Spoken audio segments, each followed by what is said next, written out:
The King's Stilts by Dr. Seuss.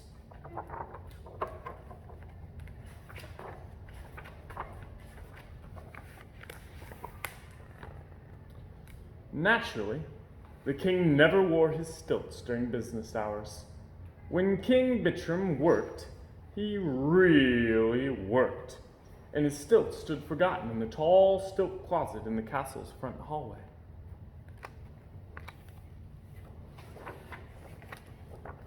There was so much work to be done in the kingdom of Bin that King Bittram had to get up every morning at 5.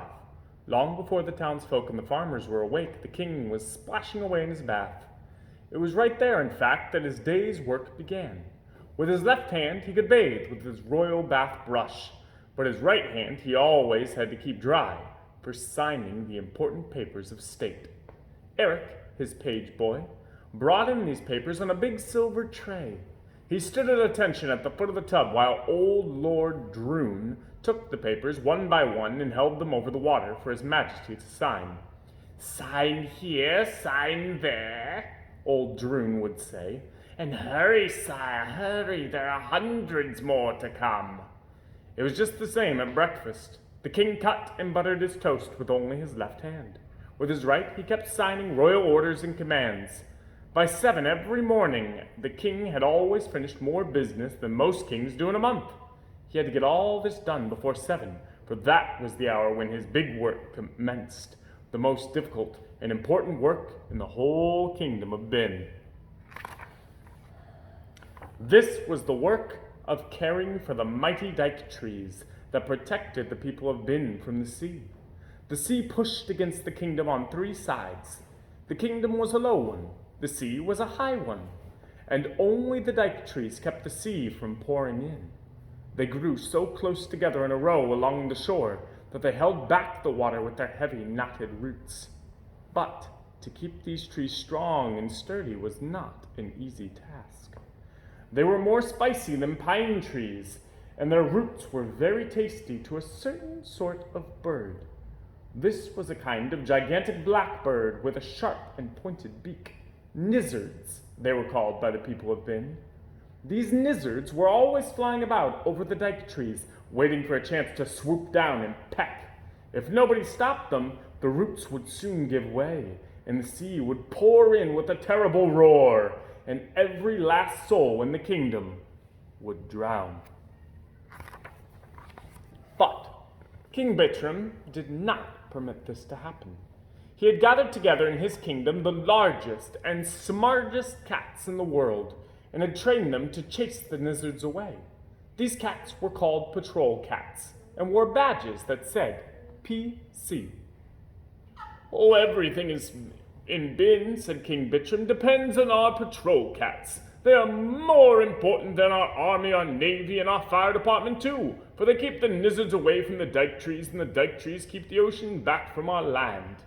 1,000 cats in all. They divided up the work.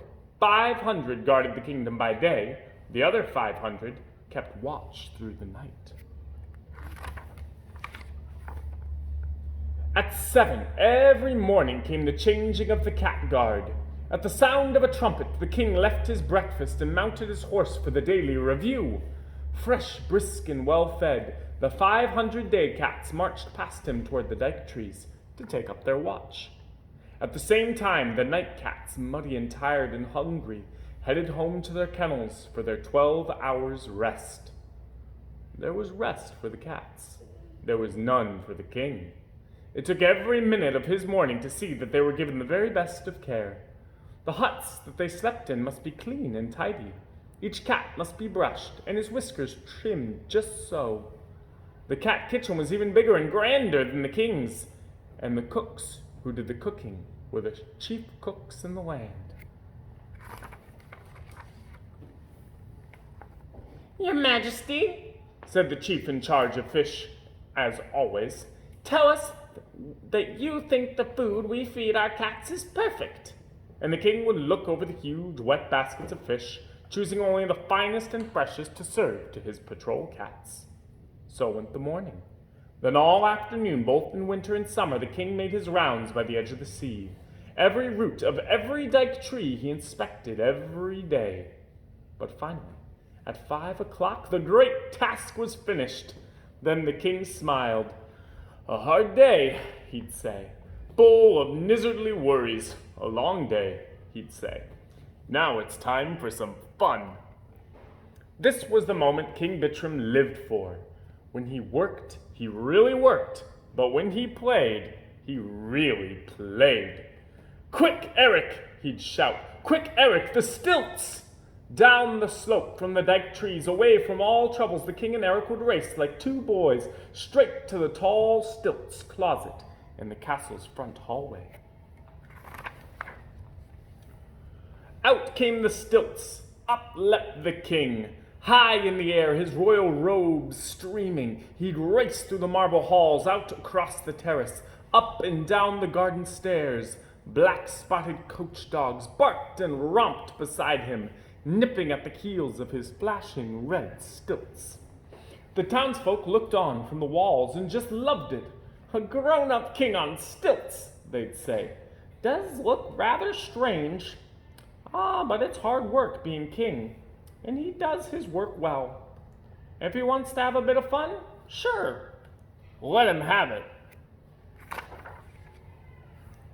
But there was one man in Bin who didn't like fun. He didn't like games. He didn't like laughing. This man was a scowler. This man was Lord Droon. "Laughing spoils the shape of the face," he declared. "The lines at the corners of the mouth should go down." Every afternoon, when the stilt hour drew near, Lord Droon would slink away to his room in the northwest tower and sulk. "Such carryings on," he would mutter in disgust as he spied on the king from his window. "Look at his crown bouncing up and down on the side of his head. Look at his beard flapping in the wind. Look at him laughing right out in broad daylight in front of the townsfolk. I must do something about this." And one day, he did. One Wednesday, just before supper, when he thought the king was out, Lord Droon tiptoed down to the front hall. The guards at their posts were dozing. Without the smallest sounds on the hard stone floor, Droon crept to the stilt closet, pulled back the ancient door, and reached in. It took only a second. He had the king's stilts. He unbuttoned the top of his long robe and shoved them down inside. Then he sneaked past the guards again and slipped through the door. Down the steep, slanting staircase, Lord Droon marched with the stilts, down to the furnace to burn them. "This is the end of the king's foolish stilt walking," he mumbled to himself. Then suddenly, from around the bend of the stairs below, came the sound of the happily whistling king. Lord Droon stopped still, almost frozen with fright. He tugged and pulled at his long, flowing gown, struggling to cover the stilts. But he couldn't.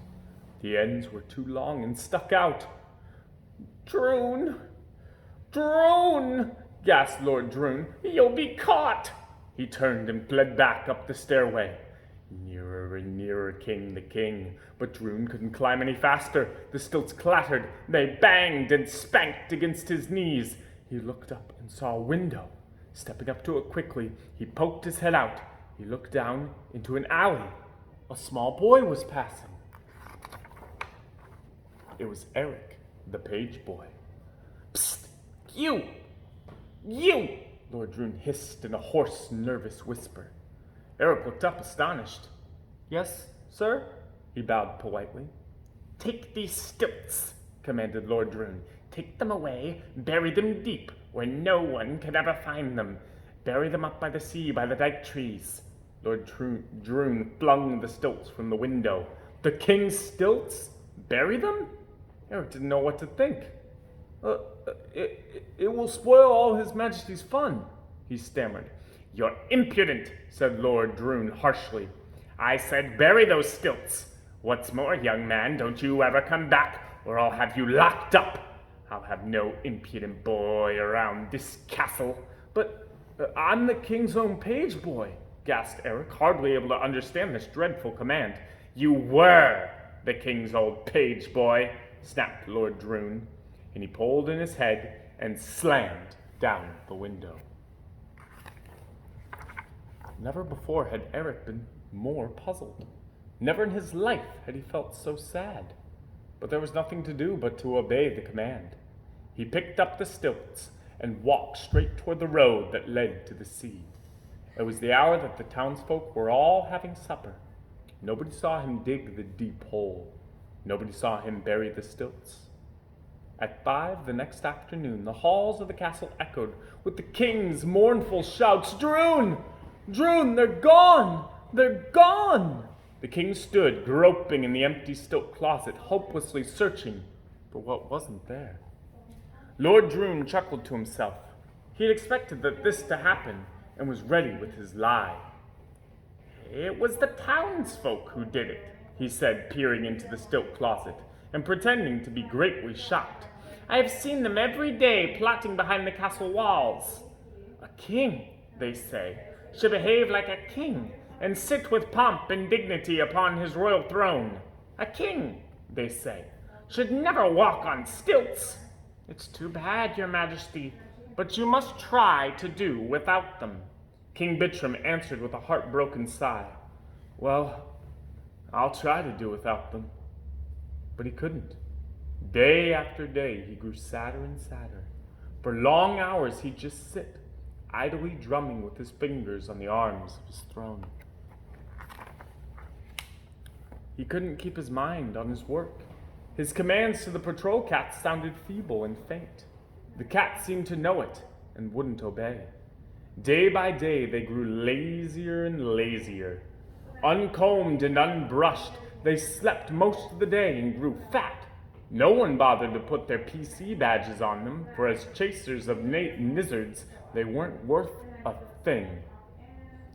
Day by day, the nizzards grew bolder and bolder. They cackled and fluttered over the dike trees. They flew down and almost seemed to sneer at the lazy, sleeping cats. The townsfolk began to feel frightened. Housewives couldn't keep their minds on their housework. They heard nizzards flapping over their rooftops and poked their heads out for a look. If the cats don't keep those nizzards away from the dike trees, they asked one another, what will keep the ocean back from our land? Bootmakers couldn't keep their minds on their boots. Goldsmiths couldn't keep their minds on their gold. Cart drivers couldn't keep their minds on where they were going. They'd stop their carts on the road and talk in low, excited whispers. Look at those nizzards. Where are the cats? I'll tell you where the cats are. Everywhere they shouldn't be, and mostly fast asleep. Well, something must be wrong with the king. Well, yes, something's certainly wrong with the king. Only Eric, the page boy, knew what was wrong. Night after night, he tossed in his bed, thinking of the stilts lying deep under the ground.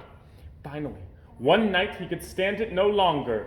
Droon or no Droon, he would go to the king. At dawn the next day, he leapt out of bed and made straight for the castle. Breathless and panting, he raced through the royal gates and up the broad stairs. The king was strolling sadly on the terrace with Lord Droon and 2 guards. Eric rushed up. He must tell the king. Droon or no Droon, he was going to tell. But Lord Droon saw him coming and stepped quickly forward. Impudent boy, what are you doing here? Before Eric could answer and push past him to the king, Lord Droon had grabbed him.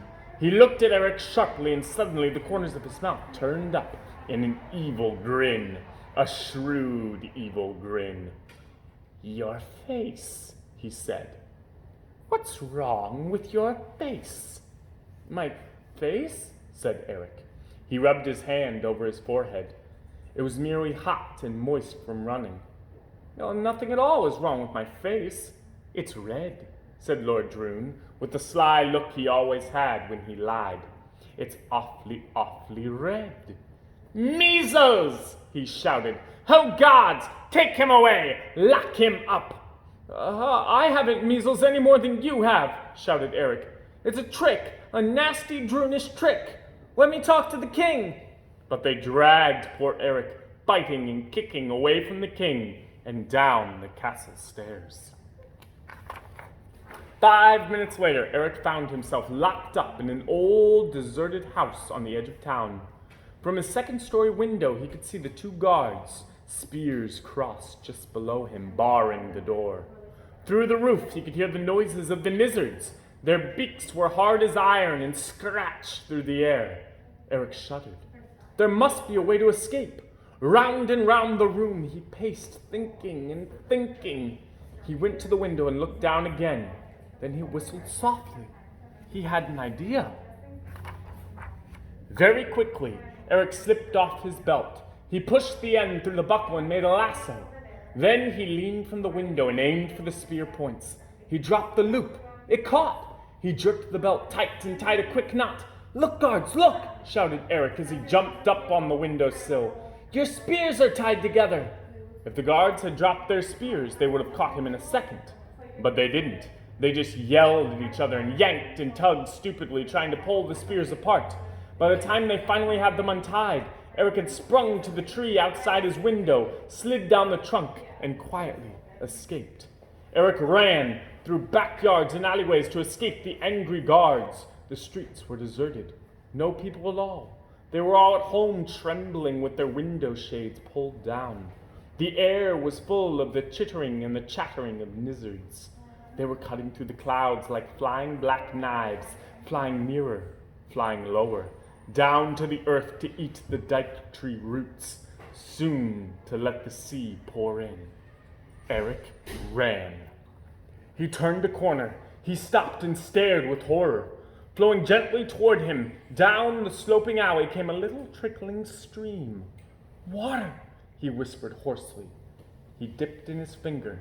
It tasted of salt. "Sea water." One dike tree must already have been eaten clean through. "Not a second to lose," gasped Eric. "I must dig up the stilts."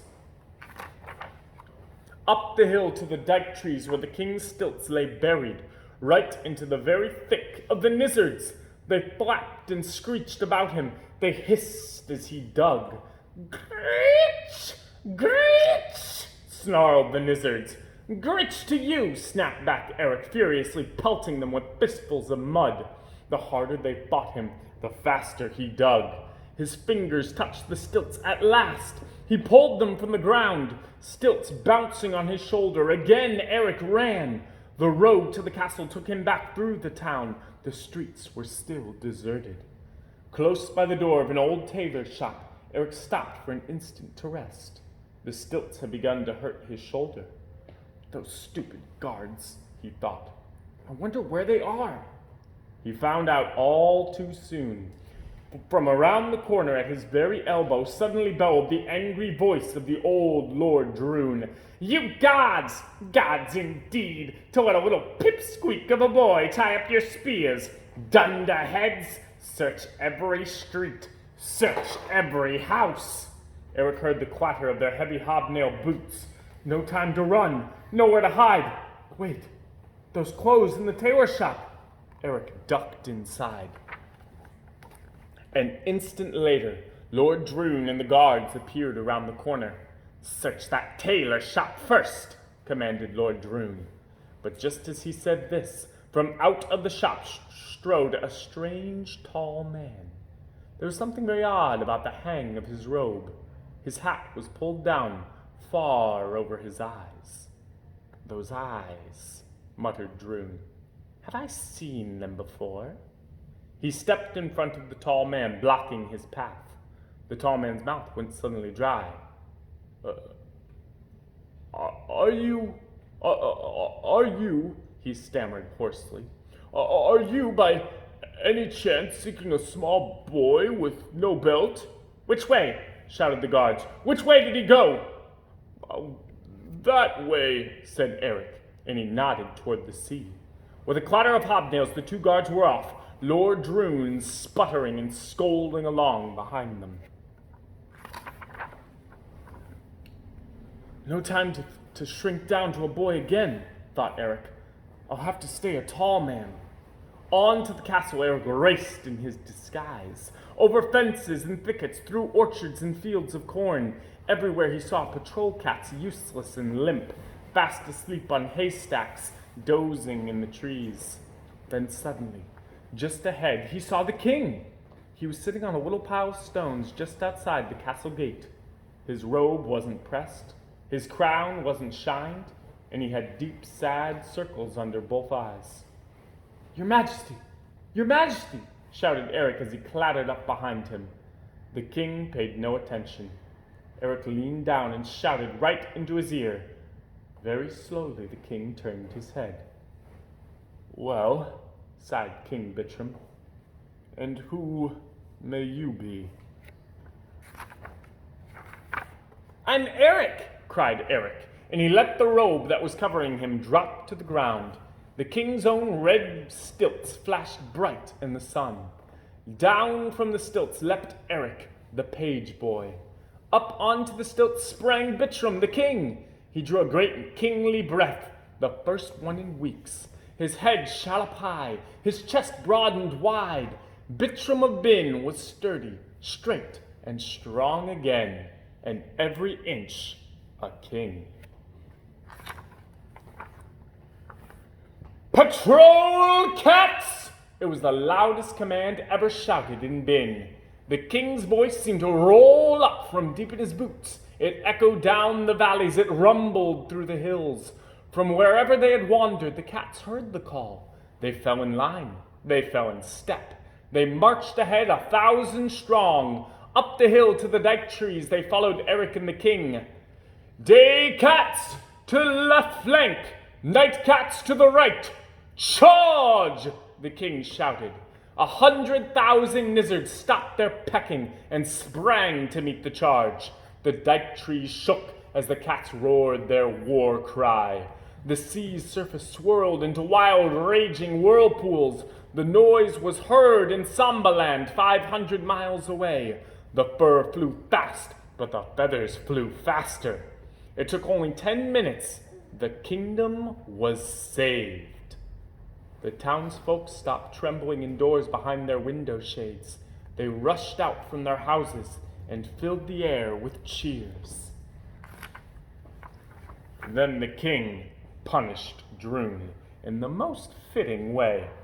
He sent him to live by himself with a guard of patrol cats in that old deserted house with the sign that said measles. And he made him eat nizzards 3 times every day. Stewed nizzards for breakfast, cold nizzards for lunch, fried nizzards for supper, and every other Thursday they served him nizzard hash. But to Eric, his page boy, the king gave a fine and just reward. He ordered the royal carpenter to make another pair of stilts, tall stilts, red and flashing, exactly like his own. From then on, every day at 5, they always raced on stilts together. And when they played, they really played. And when they worked, they really worked. And the cats kept the nizzards away from the dike trees, and the dike trees kept the water back out of the land. The end.